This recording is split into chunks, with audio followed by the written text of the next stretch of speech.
Hey, everybody. Welcome back to another Tuesday night chat with the Muskrat.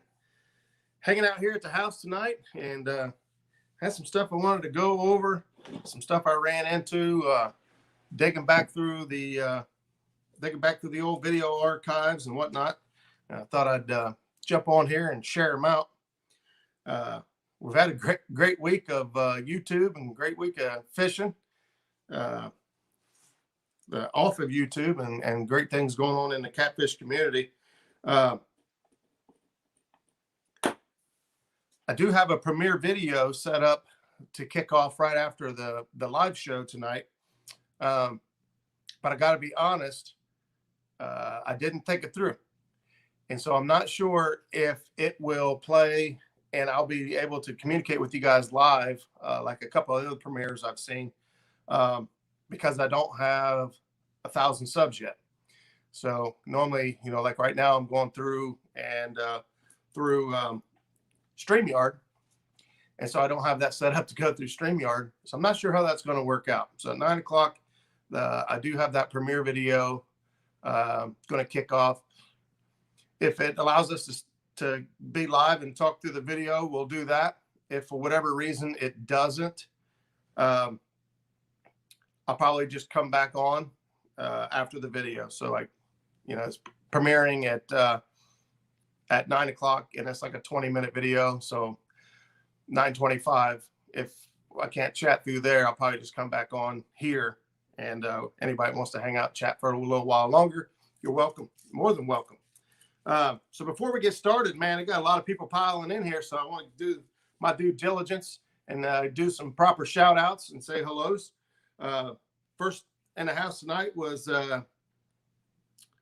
Betty Cross, and then Stan, Dan, Dan's Creations, Big Mike, Catfish Heroes, Mike Kaufman, Dan's Creations, Avid, Mike Lewis, Country Boy Catfishing, Stonefly 71, Ernie Brown, Ace, John Patrick Jr., Mr. Murillo, Sampy, Sogo, Squirrel, Mike Greenwell, Zach Murray, J-Dog's in the house, and I'm trying to keep up now as they start piling in.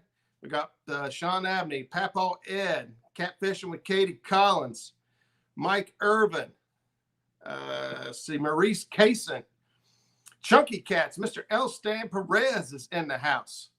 Willard Young, Fishing with the Chad. Norm's in the house, Catfish Headhunters, thanks for stopping in. Skip Stewart, my buddy, he's got a birthday coming up this Saturday. Happy birthday. Got to see about what our fishing plans are looking like this weekend. So I seen Zach Murray's in there. That's 1/3 of the Catfish, the River Warriors crew that we've been called and adapted and sort of loved. We're thinking about doing some tournaments later in the year. Nothing big, but we think about stepping in the tournament ring just a little bit. Not because we think we can win or because we think we deserve a shot, but to learn. When I first started doing this YouTube thing and going to a lot of seminars and whatnot, the number one thing I would get often as advice was go to these tournaments, even if you don't fish, and go to the weigh-ins. At the weigh-ins, it's over, and everyone's willing to give up some secrets a little bit. Whereas prior, you might not get the best, you might not get all the secrets, right? But because the tournament world's a little bit different than the fun fishing and the videography that we like to do. But we want to give us, every opportunity we can to learn and to adapt. And so we've decided we're going to try to do some tournaments this year. Catfish and Crappie, Mark is in the house. Thanks, Mark. Daniel Ishmael is in the house. Thanks for stopping in. I've seen a couple more. Len Leapers in the house. Ryan Bortz, Blue Collar Fishing, last week's guest, is in the show tonight. Thanks for stopping in, brother. So what else? Who else we got in here? I just want to make sure we try to catch everybody. I'm the same as you all. When I'm in live stream and we're doing shout outs, and you say, oh, did he say my name? One Time Fishing Club. There we go. I've really enjoyed chat with these guys. I think me and Josh talked for a while yesterday off camera, just kind of shoot some information around back and forth. So, and I love talking catfishing. My Facebook Messenger is always open. Anybody that wants to shoot a message or you want to call me, I'll give you my number. We'll talk. I could talk a lot. Let's see, Thomas Littlepage. I think that's a new one for me. So thanks, Thomas, for stopping in. TX Tiger. That's a new sub right there. So thanks for stopping in. Lee Reed is in the house, and they're coming on in. All right, we're up to 57 folks already. So real quick, I got notes. I got to write stuff down. I just can't. I can't remember things like I think I can. John Patrick Jr. I don't know if I said it or not. I think I did. In the house. Thanks for stopping in, buddy. Nonetheless. Sharena's in the house. Sunfish Assassin's in the house. I did miss that one. Lyle's in the house from Catfish Weekly. Lyle, thanks for stopping in, buddy. And guys, I say this in chat a lot of times, and but you get a lot of valuable information through them old Catfish Weeklies. I think when I was talking to Josh yesterday, I was watching Catfish Weeklies from 4 years ago, and some of this information came from old Catfish Weeklies and some old information I got from my buddy Chris Souders, and just stuff we've put together ourselves over the last couple of years of fishing. So always go back and check out those old episodes. Doc's tip of the week will get you every time when you get into those, and but had a good time. This week on Panfish Weekly, Babe Winkleman, man, what a show that was. I had a blast. You could tell when you've got a great guest when the chat just slows down and goes a creeping halt, because I know that when I was watching it, I was all ears. Chat slows way down and we get focused right in on that. Kind of like when Stan, he was live last night, and Epic Catfish was in there. Tim Scott was in there talking, and when he starts talking, I just stop chatting. I just start listening, try to take everything in. We're always learning. Sunday night, man, what'd you guys think about knot wars or the whisker knot tying? The knot tying competition. I knew it was going to be cool, but it was way cooler than what I expected it to be. I got to admit, Kevin, when it comes to thinking outside the box and being all over the place with just development and pushing the envelope, I give it to him. Hats off. He's all over the place. I get jealous. I think sometimes, like, man, why did I not think of that? I guess it's only human, but Jim Campman Clark's in the house. Thanks for stopping in, brother. Serving from home. The knot tying competition was really fun to watch. Yeah, yes, it was. Catmando Outdoors is in the house. Catfish Hunter. Hey, buddy, I'm glad to see you got your boat back.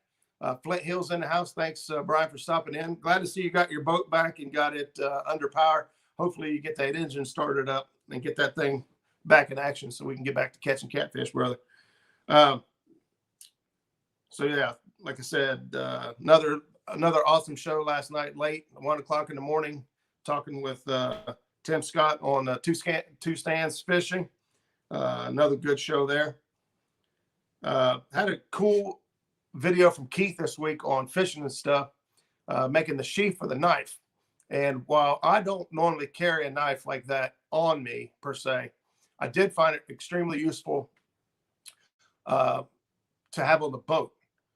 Making that sheath. I don't know about you guys, but I've got a lot of extra knives with no sheaths to them that would make great boat knives for emergency. So I like to have a knife always at the front of the boat and the back of the boat in case of emergencies. You can cut that anchor rope.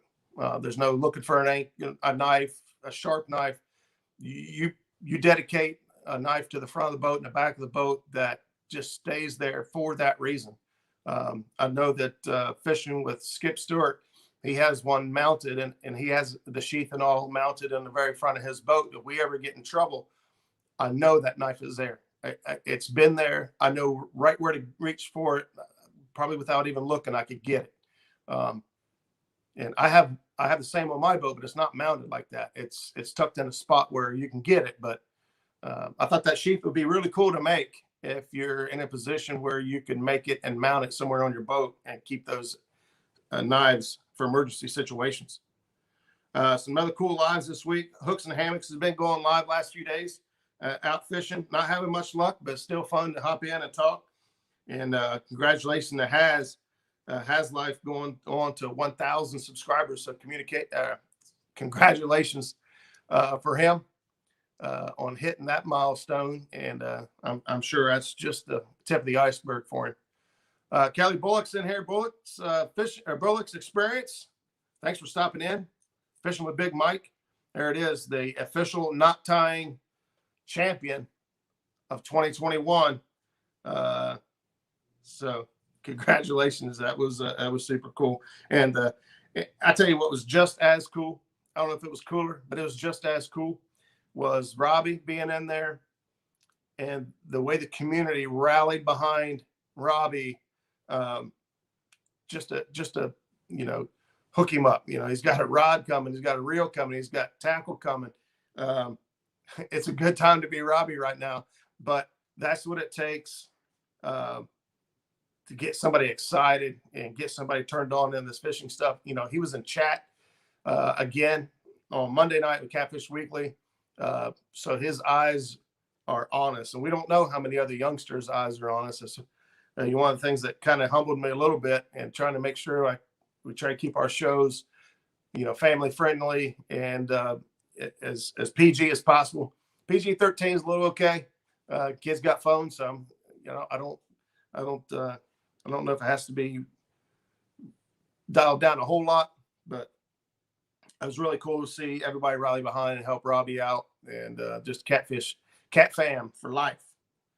So with that being said, I'm going to hop over here. Oh, if you guys didn't catch, I had my cutting board hack. Robbie is looking up to all of us. Good kid, says Flint Hill. Man, that's awesome, man. That is awesome. That's really good. I love the kids in the community. You guys follow me long enough, maybe you see that my nephews, my daughter, my kids, nieces and nephews. I try to get all of them out there that want to go, and get them out there and get them on some fish and have a good time. So anyway, I had the cutting board hack drop this week with the mount, with the flat screen TV mount. It's just something I come up with at the house here, and got a lot of good feedback on it. So if you haven't checked it out, what are you waiting on? Check it out. Muskrat looks up to all of us because he's kind of short. That's true, chat. I'm short. I think I'm getting shorter. I don't know what happened, but I think I'm getting shorter. Also, real quick information. I seen Mike Greenwell was in the house. Mike, thanks for stopping in. Mike's got a new show coming out this Sunday at 6 p.m. And his first guest is Creole Catfishing, and that is going to be a good one. That'll be fun. So if you guys are already following Mike Greenwell, Greenwell Fishing, somebody drop the link for me. I know he'd appreciate it. I'd appreciate it. And gives us another show to check out during the week. And so I'm looking forward to it. I'm excited. Guys, I've got a ton of stuff written down here to kind of go over. Now, a lot of us are still fishing. A lot of us never runnerized the boats, never put the boats up. We just keep on chugging right through. And I know for like Zach and Skip right now, even squeezing in preventative maintenance on the boats and trailers and things like that, you just got to keep it going. So I know Skip just did an oil change on his boat, and not Skip, Zach, I'm sorry, had an oil change on his boat. And so things just got to keep coming along. But for a lot of folks, things are slowed way down. You're not fishing as much as you can. Either things are froze over. The bitter cold is just keeping you out of there. High water situation. So come up with kind of a checklist of things that we could be going over and checking. And I kind of put this together for myself, and thought, man, this would be cool to put out here for folks to make sure that, we're not leaving anything left unturned. War pig catfishing. Holy moly. What's he say there? A lot of 4-H kids A lot of 4-H kids have fishing as a project. Support them and take them fishing. Outstanding point right there, man. If weather don't work, it don't stop play. I know that's true from Ryan Bortz. Ryan Bortz is another river warrior. That guy never stops. The 30-mile-an-hour winds is finally all it took to keep him off the river. And I think that was because he physically couldn't do it. Mentally, he still tried. He was out there trying to get in. So here's a few things to try and kind of go over. Checking your bearings. Packing your bearings on your trailer. So you don't want to get stranded on the side of the road, especially right now while it's cold. You don't want to be sitting out there for any amount of time. And I tell you that you can use the bearing buddies. You pop the cover off and pump that thing full of grease. That fills the void, but it never packs the bearing. If you never take your bearing out and pack it with grease again, you're gambling. So packing the bearings with grease and just filling the coupler up, there's two different things. Obviously, keeping the coupler full is going to help. But I'd say once a year, getting those bearings out and packing them full of grease. Grease gets hard and thick and in the cold. That's right, Ryan Bortz. You got to keep that stuff moving. Great time to check your tires, especially your spare tire on your trailer. Making sure that coming into the season coming up, if you guys plan on hitting it hard and heavy, that your tires are good for wear, dry rot, cracking, and all of that stuff can set you back a good bit. I know that one of the episodes I watched, Lyle was talking about that, and you don't want to pay the price when you break down the side of the road for new tires, because believe me, when you're in a pickle and you got to get tires right now, they are not going to be cheap. You don't get to shop around and bargain. You've got to take what they'll give you, and that's all you get, and you're going to pay for them. So replace your tires when you on your dime, on your time, and not everyone else's. Two Old Vets is in the house. Mike Turner, 712 Catfish is in the house. Buckeye Jim is in the house. Thanks for stopping in, brother. Skin and Scales, LG Bass, and we're still rolling on. Happened to me, $150 for one tire. There you go, Mike Greenwell. I'll tell you, you're not going to catch a break if you can't break down out there. You want to try to get that stuff taken care of. Now is a good time. Now is a good time when things are slow.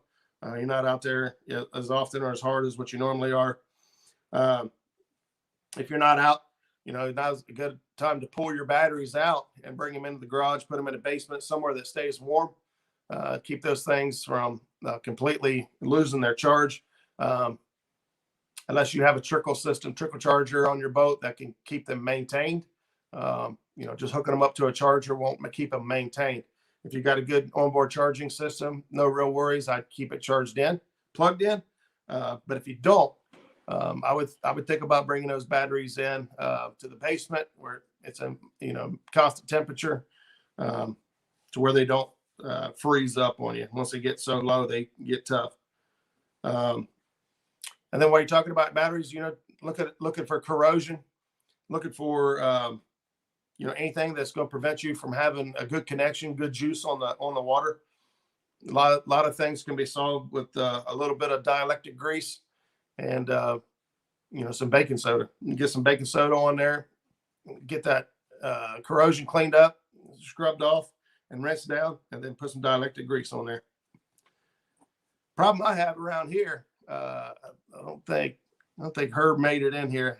Herb was going to try and make it, but I don't think he's going to make it in tonight. He has some stuff going on. Problem I have around here, and you guys heard me talk about before, is mice.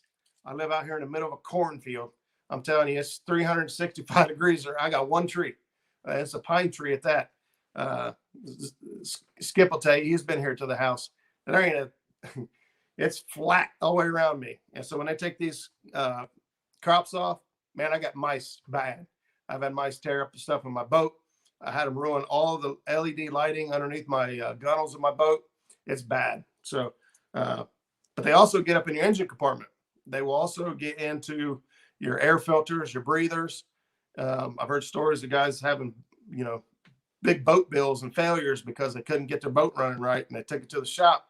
and it was a mouse had chewed up their air filter and clogged everything up. So good time to take the engine cover off if you're not normal to it. Me, I've got engine trouble. It seems like half the time. And my engine cover is always off. Actually, I think I got to pull it off now to pull the steering cable out. Try to pull it out, and it ain't coming out unless I unbolt the motor. So, yeah, I'm still messing with that, by the way. Boat's still down.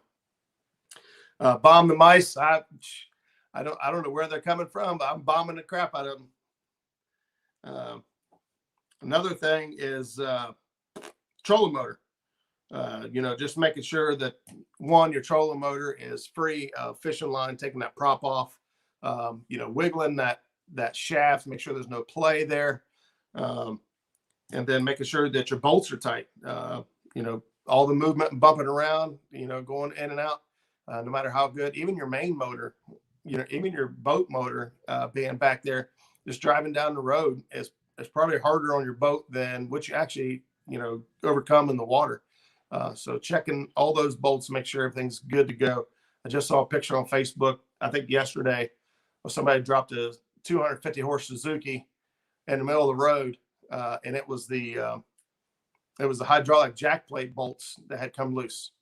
The regular transom bolts were good, but the jack plate bolts had come loose somehow and dropped the 250 horse Suzuki on the pavement, sliding down the road on the side, being drugged behind a bass boat. Now, me, I'd still buy it because I'd love to have a 250 horse Suzuki. I don't care what it looks like. As long as that thing fire up and go, I'd be happy. But I don't know about the rest of you, but I don't want to drop a motor on the ground, period. So checking those bolts. And then also on your trolling motor, the plug up front, making sure that if you use a plug, now mine, I'm wired in direct. I don't have a plug up there. I've just got my 60 amp breaker box. So I'm wired in straight. But for those of you that have a plug, a lot of problems come up there at that plug. So make sure you keep it free and clear, and put some dielectric grease on it as well to help save yourself some trouble in the future. A tip I did see later was on your trolling motors. So for when you're putting them down in the water and you're taking them up, like right now, a problem we've been having is it'll freeze up on you.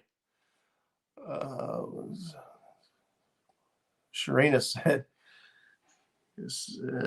I'll send you what we use for mice. We live next to cornfield and yard floods, and we took care of ours. Heck yeah, I could use it. I don't know what I'm dropping all this stuff that I could find on them, and it just all seem to be working. When you send it, I'll use it. I'll give it a shot. But one of the things that the issues we've been having, we dropped the trolling motor in the water, pull it up, and it's cold. They've been starting to freeze up on us. And so a hack I saw today was taking WD-40.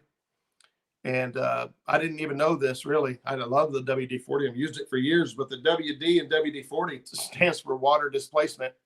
So what folks are doing is they're taking a rag and that WD-40, and they're saturating the rag and then rubbing the shaft down that slides through the collar.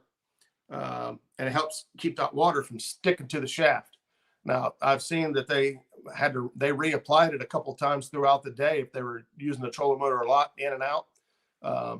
So I haven't tried it myself, so I can't guarantee that works, but it makes sense. So I think we're going to probably grab some WD-40. I would assume the petroleum-based side, more for water use is probably preferred. So we're going to give that water displacement formula 40 is what I heard. Yeah. So I've used it for all my life, and I didn't know that. So WD-40 is made of fish oil. There you go, Sunfish Assassin. So we're going to rub the trolling motors down with WD-40. It's going to attract the fish. The scent's going to go downstream, drop the bait, boom. Here we go. I mean, it's a win-win. It's a win-win. Let's see. Your front strap on your trailer. I know I'm guilty of it too. You get a nick in that strap.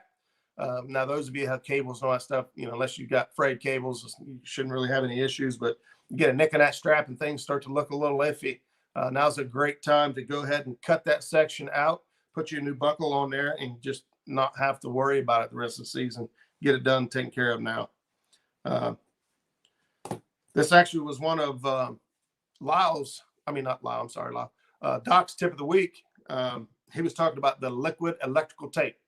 And when I saw that show a few years ago, I went out and got it, and I've used it ever since. It comes in a small can, and it's kind of like, oh, shoot. It's got a brush on the end of it. It's kind of like, oh, shoot. All my plumbers stuff just went out right out the tube. Went right out the window right back. You see that window back? It's right out there. Anyway, this stuff's, it's a small can. It's got a brush on it. You know, you go in there and brush up your connections once they're made and stuff. It keeps things from it keeps things from touching them and having a short and things like that. So that's actually the main reason I started to. PVC glue. Thank you, Brian. Yeah, you're right. My brain ain't working fast enough. But anyway, you put that liquid electrical tape over a lot of your connections, and you don't run the risk of something bumping into it and touching it, causing a short, causing a fire possibly on your boat. There's a lot of great uses for that liquid electrical tape. And I'll tell you right now, if you keep that lid shut, man, it lasts a long time. One can, I think they're like $6 to $8 maybe, and it will last you a long time. So if you don't take anything else from tonight's show, dielectric grease and liquid electrical tape are two great things to have in WD-40. WD-40. Keep those things in your garage or on your boat, however you plan on, maintaining your stuff. Me, I like to take everything with me. I'm kind of a pack rat. I'm kind of a pack rat. I end up taking all kinds of stuff with me on my boat. That's why I had to get such a big boat. Say liquid electrical tape 10 times fast. No, I barely got it out right the first time or two. Mike, I made a small donation to you. Hey, Mike, man, I appreciate that. Thank you, brother. It goes a long way. You won't believe it, but every little bit I get to the channel helps out a bunch. I won't stay on that subject too long because I don't want to sound like that, but it does help a lot. There's, things have been purchased through donations. Had a great donation from Becca that got that grill for the boat. She wanted to see us get a better grill for the boat, and we did. This platform that I'm on, was paid for this month through a donation. So everything goes right back into the channel and just getting better and getting on the water. As soon as I get my steering straightened out, boom, I'll be right back out there doing what we do.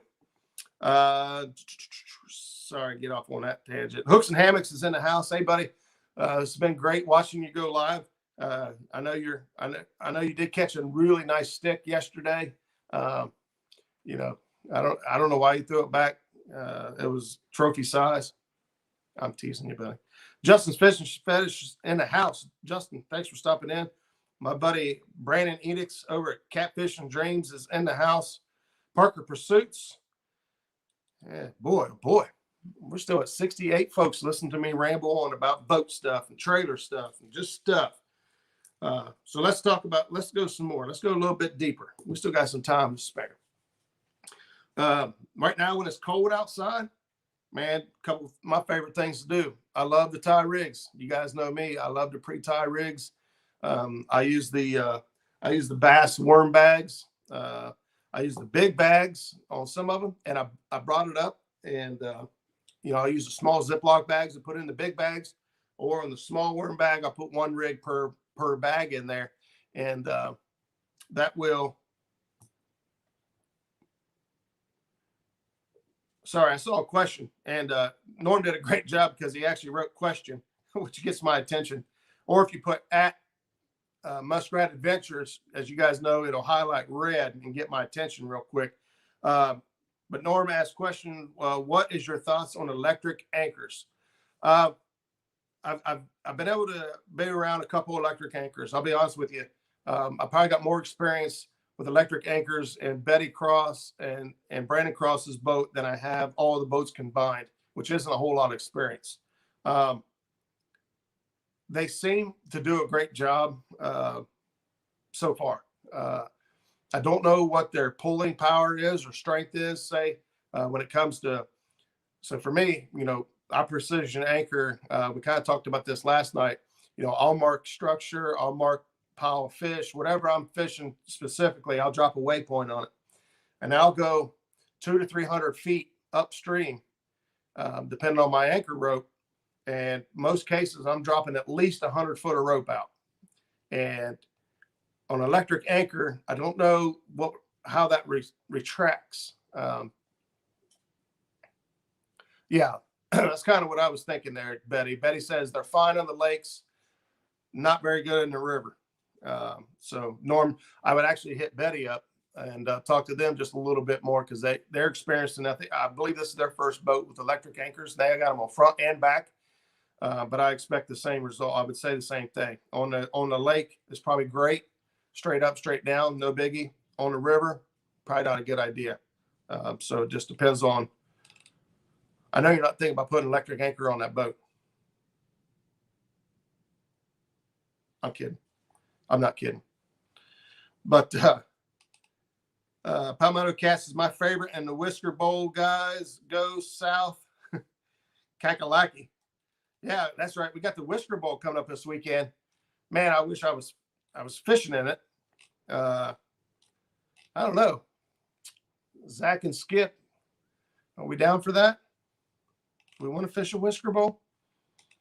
Got cool stuff coming on, man. It's got Whisker Bowl going on Saturday, which is basically a catfish tournament based on football lingo and criteria. There's a lot of different rules and how to score a touchdown and fouls. I think it's going to be a lot of fun, as Kevin seems to be, like I said at the beginning of the show, seems to be just really killing it when it comes to thinking outside the box and doing things outside of just getting on here, talking catfish, talking about, fishing or whatnot. So Zach says, tell me more. So basically it's a catfish tournament. You catch a fish, I believe it was 50 yards. If you bring in a rod that has no bait, you got robbed. It's minus 10 yards. Anyway, each fish keeps adding up until you obviously reach 100 yards, and that's a touchdown. Of course, then you have penalties and deductions for things like a backlash or throwing your bait off or any of these quirky things that I'm not sure where all lies in the details. But it sounds like a lot of fun, and I'm going to be interested. But I'm also more interested in fishing. So I have not been fishing since last Sunday. So I'm starting to get like a nervous twitch. That's bad. I got to go. Roger, if you can't be an athlete, be an athlete supporter. That's right.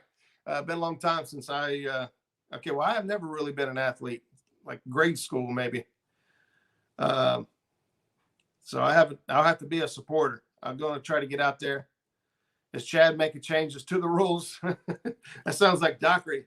Is Dockery in the house? I thought I saw him come by, but I haven't seen anything else. James Dockery, if you're in the house and I missed you, thanks for stopping in, brother. I love you.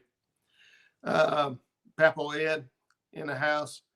So real quick, on to a couple other things I love doing. Tying rigs is one of them, and making sinkers right now. Making sinkers right now when it's cool outside is great. Obviously, don't do it outside.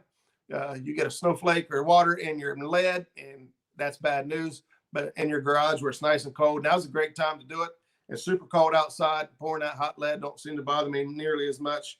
And so it's a good time to get that stuff done. And then general maintenance on your other stuff, your rods and reels. Bringing them in and drying them off. I know we had that problem, especially last week when Zach and I were out fishing. He runs braided line. And once that braided line gets soaking wet and it's super cold outside, have a hard time casting and getting that stuff out. So bringing your rods and reels inside, letting them warm up a little bit, let that stuff dry out real good before you try to take it back out is a good idea. That was actually his idea. Last week, he said, I'm going to take these in the house and let them dry out, maybe set them over the register, put a fan on them and make sure they get dry because they were pretty saturated.